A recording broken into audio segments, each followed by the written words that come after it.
आखिर क्यों हुई जैद को सऊदी अरब में फांसी की सजा? जानिए पूरा सच, हकीकत क्या है। मेरठ के जैद को सऊदी में सजाए मौत सुनाई गई। उनके भाई ने बोला, पुलिस की गाड़ी चलाता था सऊदी अरब में और इस गांव के 700 नौजवान सऊदी अरब में काम करते हैं, जिस गांव से जैद बिलोंग करता है। सऊदी अरब में मक्का की क्रिमिनल कोर्ट ने उत्तर प्रदेश में के रहने वाले मेरठ के निवासी जिसकी उम्र 36 साल है, जैद को सजाए मौत दी है। जैद को पिछले साल ड्रग्स के साथ गिरफ्तार किया गया था।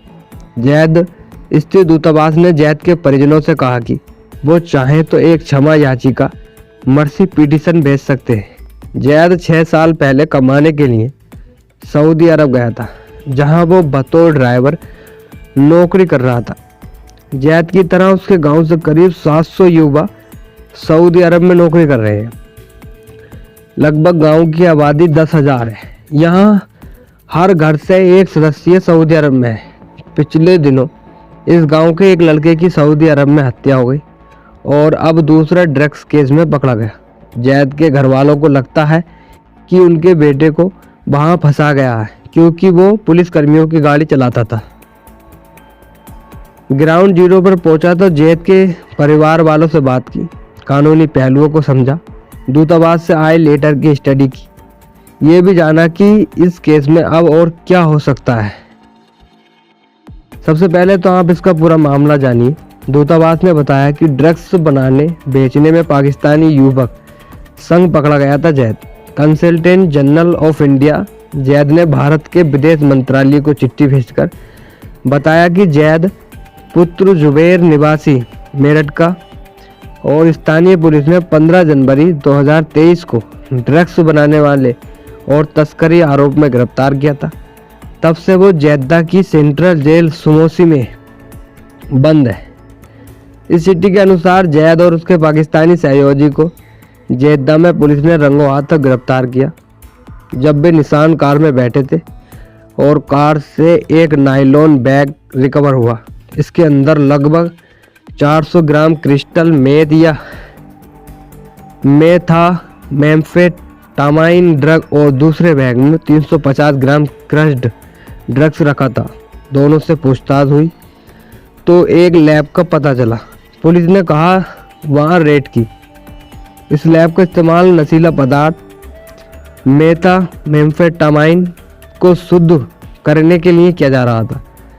यहाँ मादक पदार्थ से भरे कई बैग बरामद हुए और बड़ी शहरी मात्रा में लैब ने ड्रग्स ली। चिट्ठी के पैराग्राफ नंबर 3 में लिखा कि सबूत और जैद के कबूलनामे के आधार पर मक्का स्थित आपराधिक न्यायालय के संयुक्त जजों की पीठ ने उसे सजाए मौत दी। हालांकि दूतावास ने सऊदी अरब अथॉरिटी के समक्ष इस मामले को उठाया और उनसे अनुरोध किया कि वो इस मामले को सहानुभूतिपूर्वक देखें और जैद को मानवीय आधार पर क्षमा करें। दूतावास ने जैद के परिवार वालों से भी विनती की और कहा कि वे जल्द से जल्द नई दिल्ली स्थित सऊदी अरब के शाही दूतावास के जरिए 2 पवित्र मस्जिद संरक्षक राजा सलमान बिन अब्दुल अजीज अल सऊद के नाम पर एक दया याचिका भेजें। दिल्ली स्थित विदेश मंत्रालय से यह सूचना उत्तर प्रदेश के मेरठ पुलिस के पास से आई। मेरठ के मुंडाली थाना प्रभारी ने 1 दिसंबर 2024 को जैद के परिवार वालों को थाने पर बुलाया। 36 साल का जैद मेरठ में मुंडाली क्षेत्र के रछौती गांव का रहने वाला है और नोटिस भी दिया गया। नोटिस में लिखा था कि आपको इस नोटिस के माध्यम से सूचित किया जा रहा है कि जैद पुत्र जुबैर निवासी ग्राम रछौती थाना मुंडाली जनपद मेरठ को मादक पदार्थ की तस्करी के जुर्म में, ये सब नोटिस में लिखा हुआ है, जेद्दा सेंट्रल जेल सुमेसी जेद्दा सऊदी अरब में दिनांक 15/1/2023 से बंद है तथा क्रिमिनल कोर्ट मक्का द्वारा सजाए मौत आदेश किया गया है, जो सऊदी अरब के आंतरिक मंत्रालय सोमोस अनुमोदन की प्रक्रिया में है। उक्त के संबंध में इस नोटिस के माध्यम से आपको अपनी उचित पैरवी करने का लिए सूचित किया जाता है। ये चिट्ठी सऊदी अरब से थाना पुलिस पर आई थी। पुलिस ने जैद के पिता को एक नोटिस रिसीव कराया। इसमें लिखा है जैद मादक पदार्थों की तस्करी के जुर्म में 15 अगस्त 2023 से सेंट्रल जेल जैदा में बंद है। उसे क्रिमिनल कोर्ट मक्का ने सजाए मौत आदेश दिया है। ये आदेश सऊदी अरब के आंतरिक मंत्रालय से अनुमोदन प्रक्रिया में है। पुलिस ने कहा है, हमारे द्वारा नोटिस देने का उद्देश्य यह है कि जैद के घर वाले इस केस में उचित पैरवी कर सकें। जैद की सलामती के लिए पड़ी जा रही हैं दुआएं। रचौदी गांव के मेरठ गढ़मुक्तेश्वर हाईवे पर सड़क से करीब 2 किलोमीटर अंदर पड़ता है।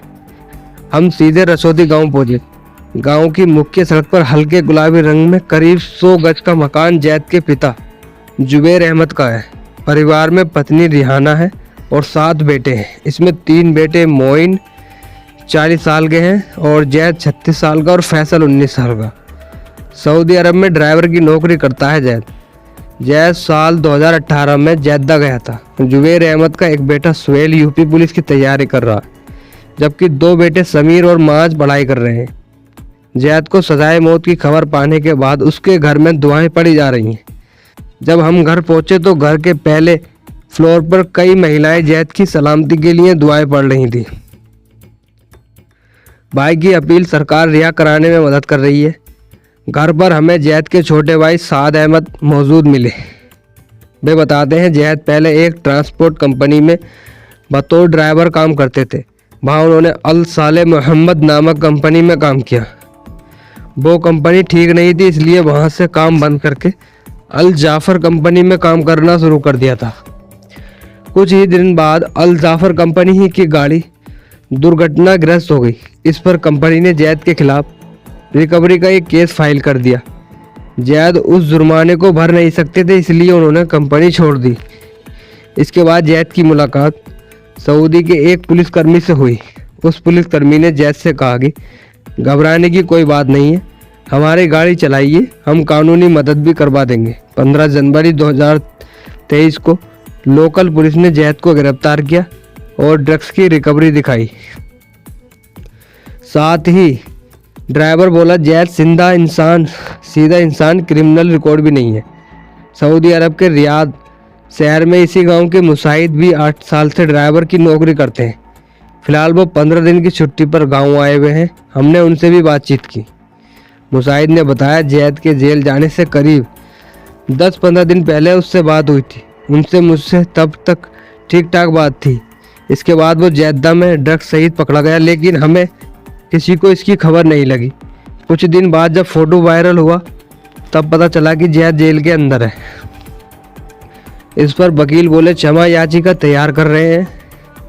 वकील मोहम्मद अज्जद जैद के परिवार की कानूनी रूप से मदद कर रहे हैं। उन्होंने बताया कि पीड़ित परिवार को जो नोटिस मिला है उसमें कहा गया कि आप विदेश मंत्रालय में संपर्क करें और एक क्षमा याचिका पत्र लिखें। पीड़ित परिवार ने 3 दिसंबर को दिल्ली में दूतावास गया था, लेकिन सही तरीके से बातचीत नहीं हो पाई। परिवार मेरठ कचहरी में क्षमा याचिका के दस्तावेज तैयार करवा रहा है। सऊदी अरब हुकूमत ने इस केस में पैरवी करने के लिए एक मौका दिया है। अगर ड्राइवर को मिलती है 25-30 हज़ार रुपये सैलरी। मेरठ के रसौती गांव की आबादी करीब 10,000 है। ग्राम प्रधान के चुनाव में करीब 7,000 का पोलिंग है। बताते हैं कि इस गांव के करीब 700 नौजवान सऊदी अरब के अंदर शहरों में नौकरियां कर रहे हैं। अगर एक घर में 5 लड़के हैं तो उसमें कम से कम 2 लड़के सऊदी अरब में हैं। इन्हें ड्राइवर की नौकरी करने पर 25 से 30 हज़ार रुपये सैलरी मिलती है। इसमें आधी सैलरी वो खुद खर्च कर देते हैं, जबकि आधा पैसा परिवार वालों को भेज देते हैं। मेरठ कोर्ट के senior advocate criminal Brajbhushan Garg बताते हैं कि भारतीय कानून में मर्सी पिटीशन दोष सिद्ध हो चुके हैं। व्यक्ति की तरफ से ही राष्ट्र अध्यक्ष के नाम पर भेजी जाती है। पिटीशन पहले वो अपनी जेल अधीक्षक को देता है और फिर उनके जरिए राष्ट्र अध्यक्ष राष्ट्रपति के पास जाती है। मर्सी पिटीशन पर फैसला लेने के लिए कोई निश्चित समय नहीं है।